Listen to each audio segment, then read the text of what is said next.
was. And I'm dancing around this because I can see you're uncomfortable with my even going there. Do you? I understand why you are, though. I wasn't expecting it, but I understand why you are, because there is a through line, I think. And when you've been through any level of pain or trauma. The crown comes down slowly. Westminster Abbey holds its breath. Camilla, Queen of the United Kingdom, sits still beneath the weight of St. Edward's crown, while the choir rises around her. May 2023. The image is calm. The image is settled. Nothing about it looks like a fight. Rewind 15 months. February 2022. No abbey, no choir. Just a written statement, released on the 70th anniversary of Queen Elizabeth II's accession, stating her sincere wish that Camilla be known as Queen Consort when the time came. No cameras inside a private room.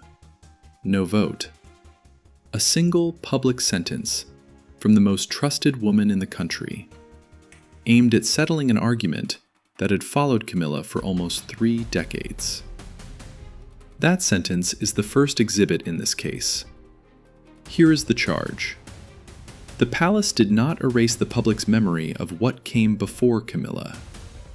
It changed the vocabulary surrounding it. It replaced scandal with service. Service with familiarity. Familiarity with legitimacy. And it did this in full view, one calculated public step at a time. This is not an allegation of a crime. There is no verified evidence of a secret contract, a hidden clause, or a document locked away in a palace vault. What there is a documented public sequence, and sequence, prosecuted carefully, tells its own story. 3 questions open this case, and none of them get answered yet. Why did Elizabeth's endorsement matter enough to move at all? 15 months before a coronation nobody could schedule. What did Diana's youngest son say, on camera, in his own words, that turned Camilla's rise from a footnote into a wound? And what, precisely, did Diana's brother, the man everyone expected to lead the resistance, actually put on the public record? Hold those 3 questions. They resolve at different points, on different evidence, and not one of them resolves the way the title promises. One sentence, in February 2022, had already settled Camilla's future before Charles ever wore the crown himself. That is documented.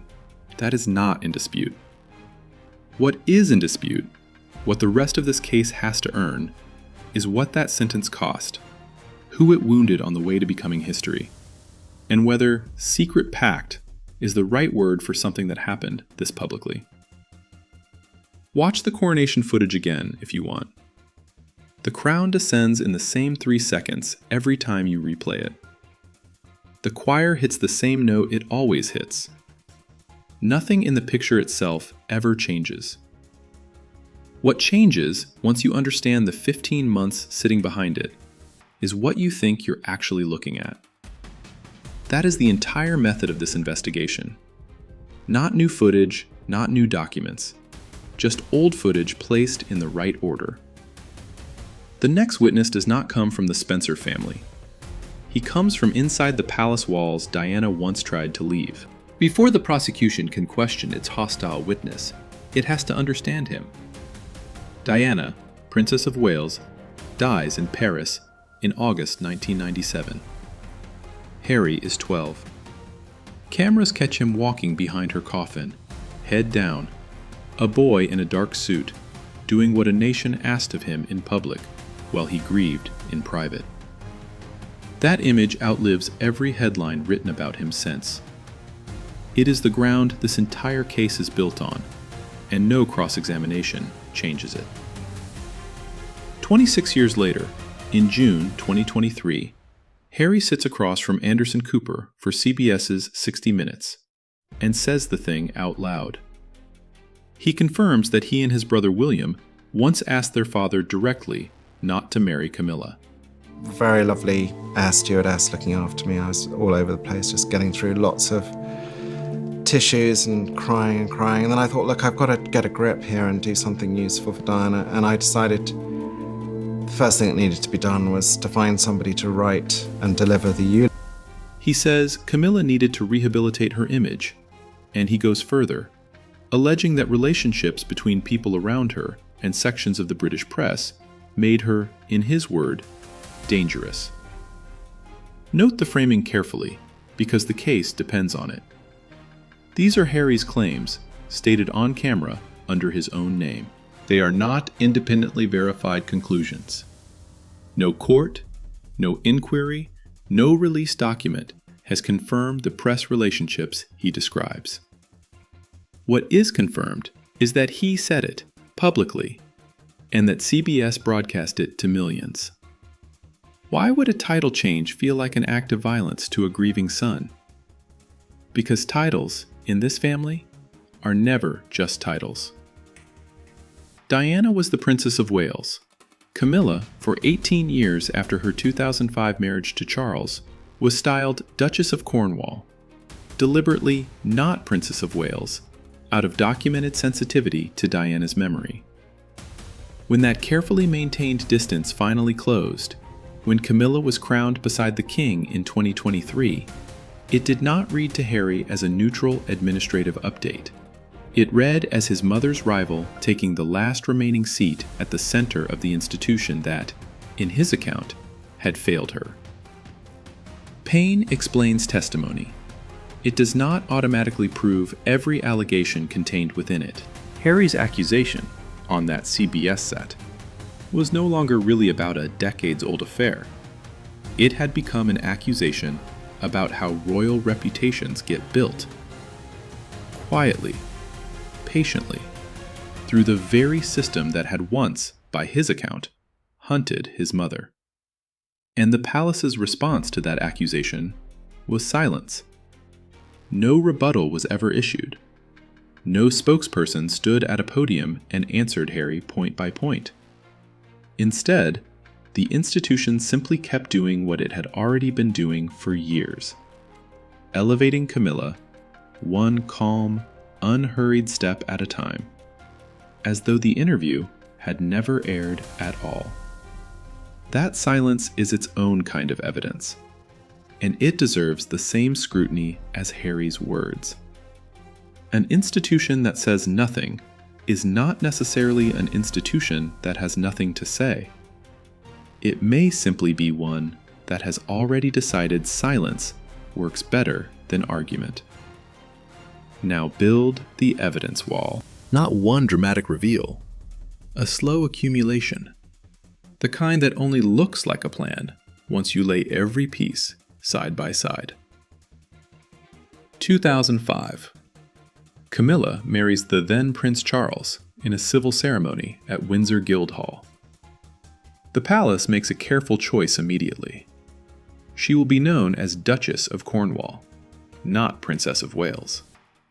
That single naming decision is, on its own, a documented act of public relations caution. Through the 2000s and 2010s, Camilla accumulates royal duties, literacy charities, domestic abuse organizations, osteoporosis research following her own mother's illness, patronage after patronage, engagement after engagement, the unglamorous, repetitive labor of working royal life, performed in public, recorded in the court circular, verifiable by anyone who wants to check it.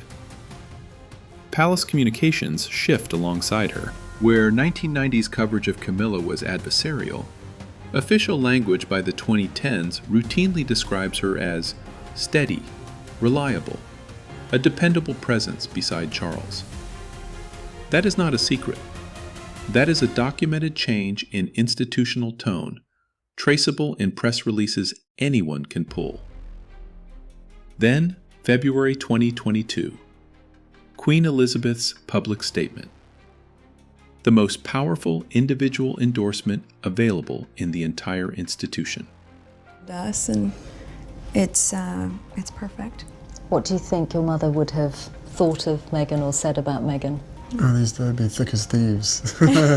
Without question. I think she would be over the moon, jumping up and down, so excited for me. But then, as I said, it would have... Then, May 2023. The coronation itself. Camilla crowned beside Charles at Westminster Abbey. 6 steps, 18 years. Not one leaked memo required. Harry has publicly described this progression as reputation rehabilitation. His word, and a reasonable one to apply to a documented pattern. But precision matters here, because this is exactly where an honest case can turn into an invented one.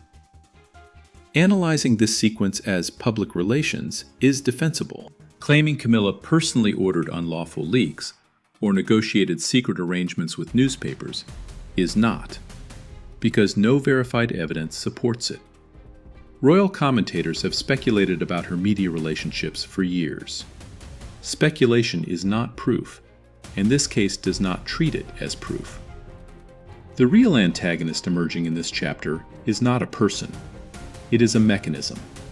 The institution's demonstrated ability to convert controversy into normality through nothing more exotic than repetition, ceremony, and time.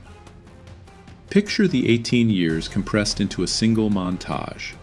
A wedding photograph outside Windsor Guildhall, a slow procession of engagement diaries, a Jubilee balcony appearance, an accession, a coronation gown fitted for a role that once seemed unthinkable. Play it at speed, and it looks inevitable. Play it one frame at a time, the way this investigation insists on doing, and it looks like work. Patient, unglamorous, deliberately unremarkable work. Engineered precisely so that nothing about it would ever look remarkable at all.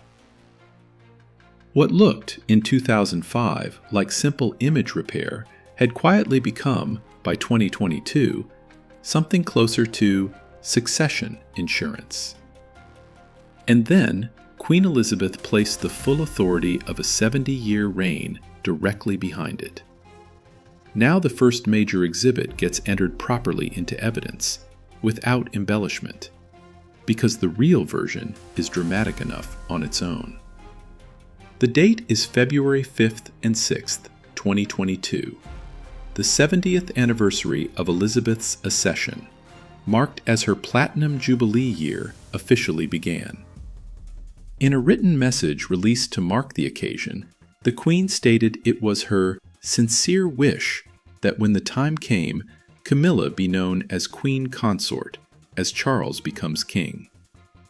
Accurate on the public record, published by the royal family's own website. Look at the timing. Charles is still Prince of Wales. The throne has not changed hands. Elizabeth is not clearing a path for herself.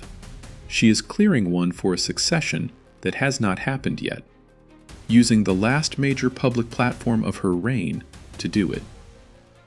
Date, authority, beneficiary. Elizabeth speaks before the crown changes hands, and the loudest institutional objection to Camilla's future title loses its most powerful voice in a single afternoon. Here is where the case has to slow down and get the law right, because getting it wrong is exactly how a documented story turns into an invented one. Under long-standing constitutional convention, the wife of a reigning king ordinarily becomes queen consort automatically. It is not a title that requires a special grant, a new statute, or a secret legal maneuver. Constitutional scholars, including analysis published by UCL's Constitution Unit, describe this as settled practice, not novel intervention. Elizabeth's statement did not invent a legal right for Camilla. It resolved a public relations and dynastic question that the law had already answered quietly years earlier. So the Pact, if that word applies at all, was never a hidden legal instrument. It was something closer to permission, moral, dynastic, reputational.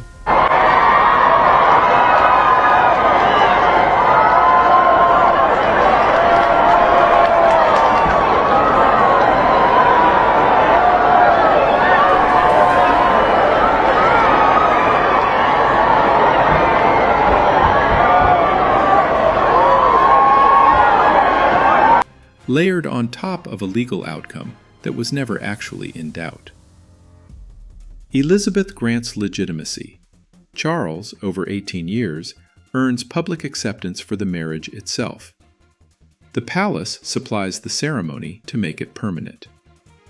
The legal path had been open for years. What Elizabeth's statement actually did was clear the emotional one, the one no statute could touch, and the one that had kept Camilla's title in limbo far longer than any law required. Consider what that means for the word pact itself. A pact implies negotiation between two parties with something to trade.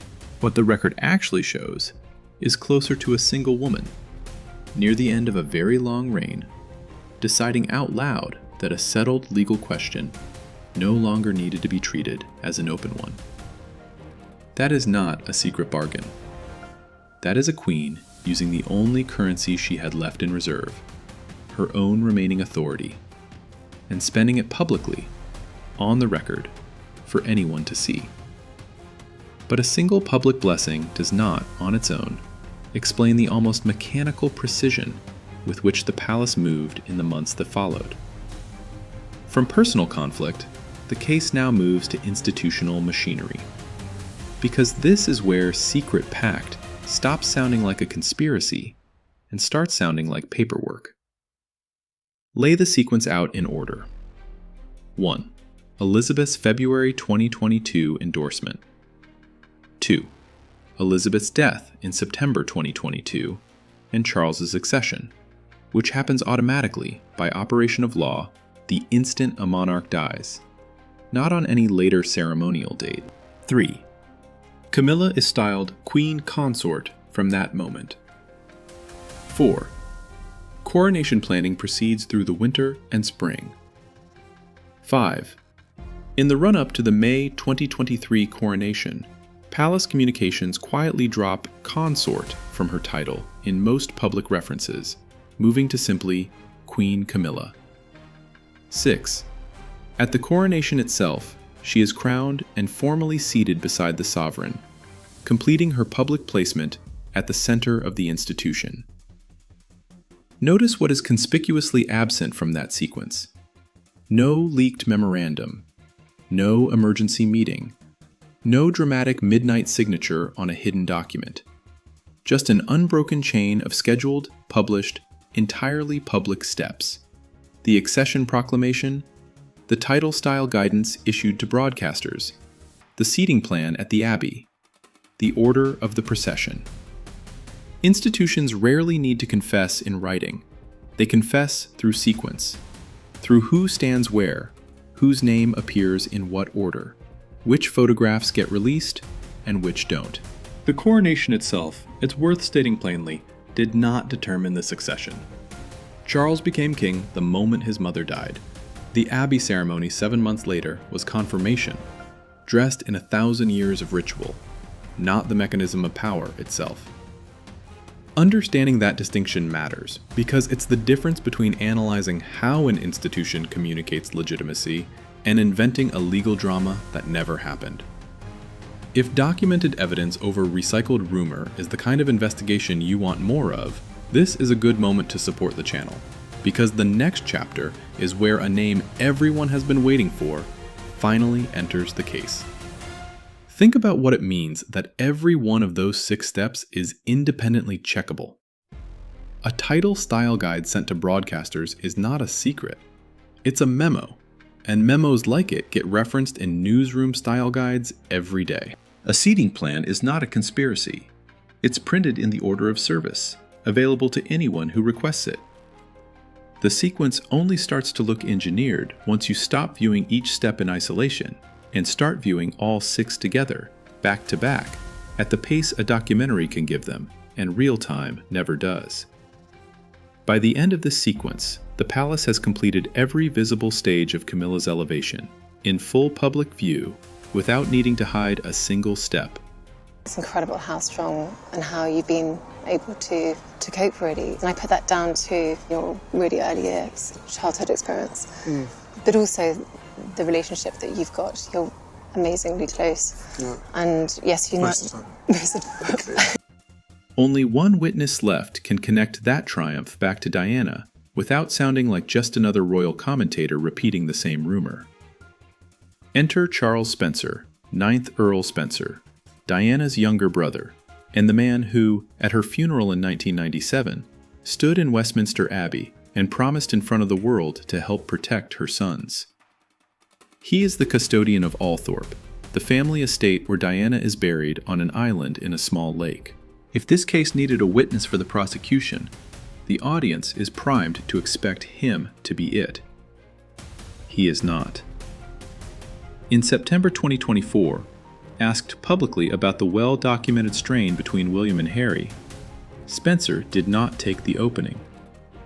According to ITV News' reporting on his remarks, he redirected the conversation entirely toward the brothers' shared support for the Diana Award, the charity founded in his sister's memory, saying plainly that this, their shared commitment to it, is what actually matters. He did not use the moment to criticize Camilla. He did not use it to inflame the rift between his nephews. He said what he said, on the record, and moved on. That restraint is the chapter's real evidence, more revealing, arguably, than an accusation would have been. Consider what he had and didn't spend. Spencer holds enormous cultural authority to relitigate his sister's grievances publicly, at any moment, to a guaranteed global audience. He has, by all documented public appearances, chosen not to spend it attacking the current queen. That is a fact about his behavior, not a guess about his private feelings. And the difference matters.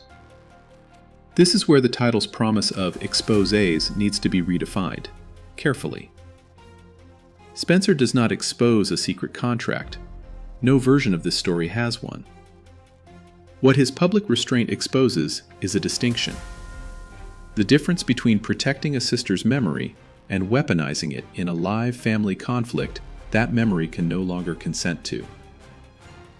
Picture the gates at Althorpe, the long drive, the small island in the ornamental lake where Diana is buried, closed to the public by design, opened only on the anniversary of her death.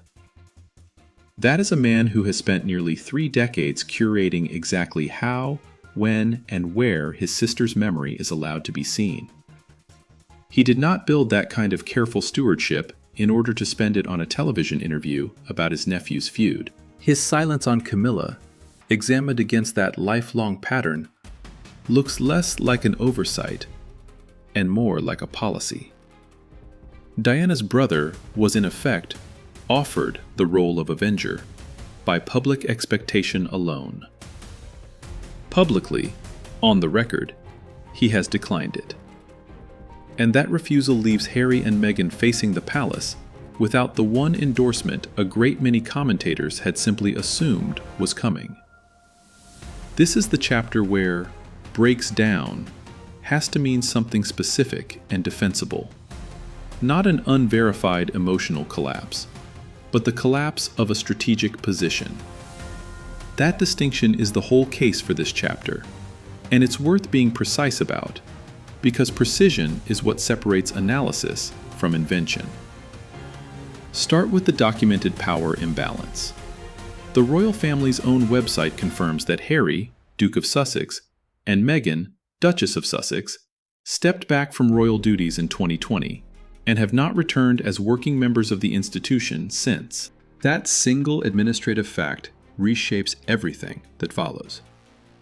Harry and Meghan retain enormous global visibility, a direct media platform, and personal testimony no palace statement can fully erase from public memory. What they no longer hold is constitutional continuity, ceremonial authority, or any control over official royal representation. Those levers stayed inside the palace when the Sussexes stepped outside it. That gap produces a genuine strategic bind, and it's possible to lay it out without inventing a single fact. She's an inspirational woman to look up to, obviously to this day, and going forward and things. It is, it's a wonderful family. The members who I've met have achieved a lot, and very inspirational. Publicly attacking Camilla risks damaging Harry's slow, fragile reconciliation with his father.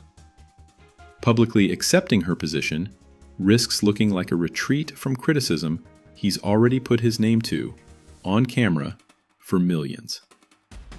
Invoking Diana's memory too often, too visibly, risks the accusation, made by royal commentators repeatedly since 2023, that her legacy is being used as a weapon in a living family dispute she cannot weigh in on. And counting on Charles Spencer to lead the public fight has not been supported by anything he has actually, documentably said. Harry still has a voice. What the sequence in the previous chapters shows him losing, piece by piece, is institutional leverage. The ability to make the palace answer on his terms, on his timeline. By any strict reading of the word, nothing in this case shows Harry and Meghan's relationship literally breaking down in the way a tabloid headline implies. What the public record does show is a strategic position with fewer and fewer moves left that don't carry a cost. A chess position, not a collapse, and the difference matters if the goal here is evidence rather than outrage. Every public appearance, every documentary, every interview since 2020 has added detail to Harry's account of what happened to him and his mother's memory. But detail is not the same as leverage. The palace does not have to rebut a single claim to win this particular contest. It only has to keep doing what institutions do best.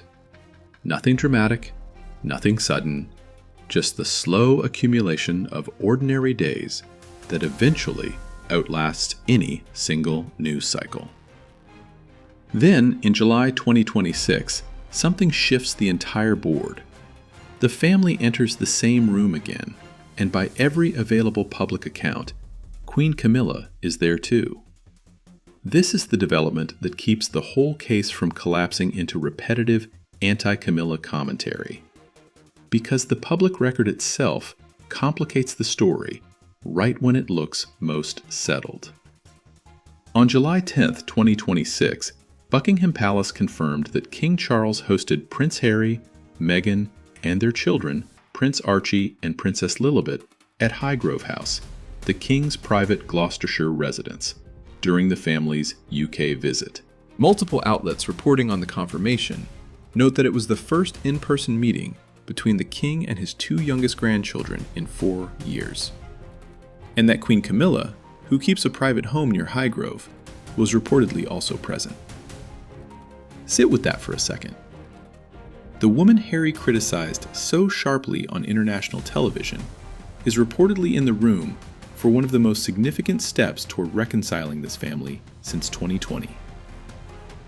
Here the case has to stop, deliberately, and refuse the easy move. No reconstructed conversation from inside Highgrove. No invented tears. No anonymous insider claiming Meghan confronted Camilla, or that Camilla said anything at all. Because no verified account of what was said inside that house exists in the public record, and this investigation does not manufacture one to fill the silence.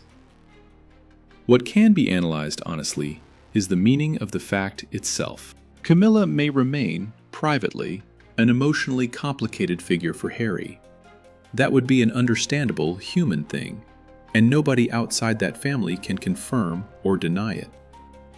What is publicly documented is that she is inseparable from Charles's present life, and that reconciliation with the king, as this meeting suggests, increasingly runs through recognition of the queen rather than around her. The supposed antagonist of this entire story may also be standing in the doorway back into the family Harry says he still wants. That is a far more complicated conflict than a simple villain narrative, and it is a truer one. I need to do this for my family. This is not a surprise to anybody. It's really sad that it's got to this point, but I've got to do something for my own mental health, for my wife's, and for Archie's as well, because I could see. Picture Highgrove from the outside, because that is genuinely all the public record allows. The long gravel drive, the private gates, the kind of English country quiet that swallows sound before it reaches the road. No press pen, no official photograph. Buckingham Palace's confirmation is, by design, the entire visible record of what happened that afternoon. A single sentence standing in for everything that occurred behind a door nobody outside the family walked through. Reporting since the visit notes that Archie and Lilibet hadn't seen their grandfather in person in 4 years, since the Platinum Jubilee in 2022. That gap, at least, is not speculation. It is simply time, measured the way families measure it, in birthdays missed, not headlines. The Highgrove meeting does not destroy the secret pact theory this video opened with. If anything, it reveals what that alignment of interests was always actually building toward. Now the verdict on the pact itself. Say plainly what the evidence does not show, because a fair prosecution has to state its own limits out loud. There is no verified evidence of a secret document signed by Queen Elizabeth. No verified evidence of a clandestine bargain that Charles Spencer secretly exposed. He has made no such claim, publicly or otherwise. No verified evidence of any offshore account, any hidden financial arrangement, or any law secretly rewritten on Camilla's behalf. And no verified evidence of a confirmed, literal Meghan and Harry breakdown, or of any private palace confrontation matching the title of this video word for word. Say that clearly, because a title is allowed to provoke a question. It is not allowed to become a false answer. What the evidence does show is something quieter and arguably more effective than any secret contract could ever be. An alignment of interests conducted entirely in public. Elizabeth wanted continuity for an institution she'd spent 70 years protecting. Charles wanted the woman he loved publicly accepted and pursued that acceptance patiently for nearly 2 decades. The palace wanted a stable, uncontested accession when the moment came. Camilla's own years of unglamorous public service supplied the material the institution needed to build normalization on. And the coronation supplied the final ceremonial seal on all of it. No signature required, just a shared objective, a patient institution, one decisive public statement, and a crown, waiting at the end of a sequence nobody bothered to hide. Charles Spencer's role in this story was never the invented whistleblower the title promised. His actual, documented public restraint exposes something more uncomfortable than a scandal. How easily a dead woman's memory can be conscripted into arguments she never agreed to and can no longer challenge. Camilla did not need history to forget Diana. She only needed the institution to outlast the argument. And so far, the public record suggests it has. Ask what a real conspiracy would have required. Coordination across decades.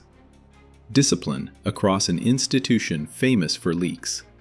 And total silence from everyone involved, including people with every incentive to talk once they'd left royal service. What actually happened required something far more ordinary and, in its own way, far more unsettling. An institution that didn't need a conspiracy because it had something more durable.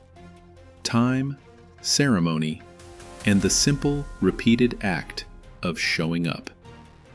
But winning an institutional argument is not the same thing as winning the moral one. That verdict belongs to the audience, not to this script. Here is the balanced verdict this case has been building toward. Queen Camilla's place beside King Charles is constitutionally settled and ceremonially complete. That is not in dispute, and hasn't been since May 2023. Prince Harry's pain over his mother's memory is real and understandable, and does not require a court's approval to matter. Charles Spencer's documented public restraint shows something worth sitting with. That protecting a sister's legacy does not have to mean permanent public warfare on her behalf. Meghan and Harry's position has not literally collapsed, whatever a thumbnail might promise. What has collapsed is a simpler belief: the idea that reconciliation with Charles could ever happen on terms where Camilla stays treated as temporary, illegitimate, or removable. The July 2026 Highgrove meeting suggests the family itself may already understand that better than the commentary around it does. That meeting doesn't erase decades of history. It offers something more modest and more honest. Proof that a family can carry old injuries into a room without letting those injuries decide whether the room ever opens. A few things worth carrying out of this case. Power, in institutions like this one, usually moves through patience, not conspiracy. The boring truth is almost always the real one. Grief deserves compassion, every time. But grief is not evidence, and treating it as evidence dishonors both the grief and the argument. Forgiveness doesn't require rewriting what actually happened. Reconciliation doesn't require pretending a wound was never there. And truth, in a story this contested, gets stronger, not weaker, every time speculation is labeled honestly instead of dressed up as fact. None of that requires anyone watching to forgive Camilla, or to stop feeling for Harry, or to decide the palace has been anything other than self-interested throughout. It only requires holding two things at once: that an institution can act patiently and self-servingly, and that a son can still be telling the truth about his own grief, and that neither of those facts cancels the other out. If you want more investigations that separate documented royal history from palace mythology, subscribe. And if this one made you think differently about a story you thought you already knew, send it to someone who'd rather have the evidence than the outrage. Camilla received the crown. Diana kept the memory.